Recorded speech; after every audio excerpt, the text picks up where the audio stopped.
The Father is always waiting for him, and the Father welcomes him with an open arms. The Father embraces him, doesn't even listen to all his explanations because he doesn't need it so. Hello everyone, I'm Father Chris Nunes, pastor of St. Thomas Aquinas Catholic Church in Cookeville, Tennessee. And the Gospel we are reflecting this week is the Gospel of the Prodigal Son. Or should I say, the Gospel of the Merciful Father. Because in the dialogue between the Father and the older son, we understand and learn something about the younger son.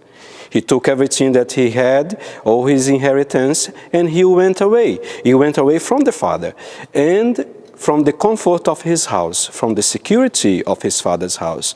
And yes, in the experience of being away from his father's house, he found himself lost. He lost everything, and he also lost himself.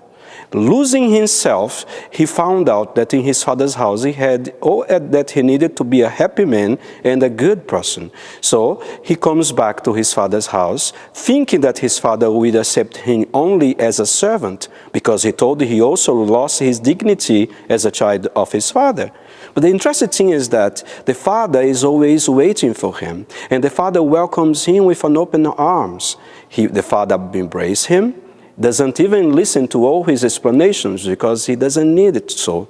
The merciful Father, the one who is always ready to welcome anybody in his house that are lost and that have lost their way. So the Father welcomes him. And what the Father say to the older son is very interesting, because he say, he was lost and was found. He was dead and now he is living.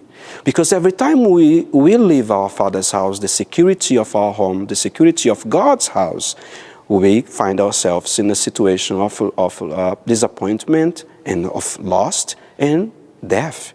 So the Father restores this life, restores this happiness in our lives when he welcomes us back, as he welcomes the prodigal son. So the experience of coming back to the Father's house is an experience of regaining our dignity as children of God, and also the opportunity to live again our call to holiness, to happiness, and to freedom. So, my brothers and sisters, this weekend Gospel is calling us to go back to the Father's house, to go back and to regain every day this dignity of children of God. May God bless you, and goodbye.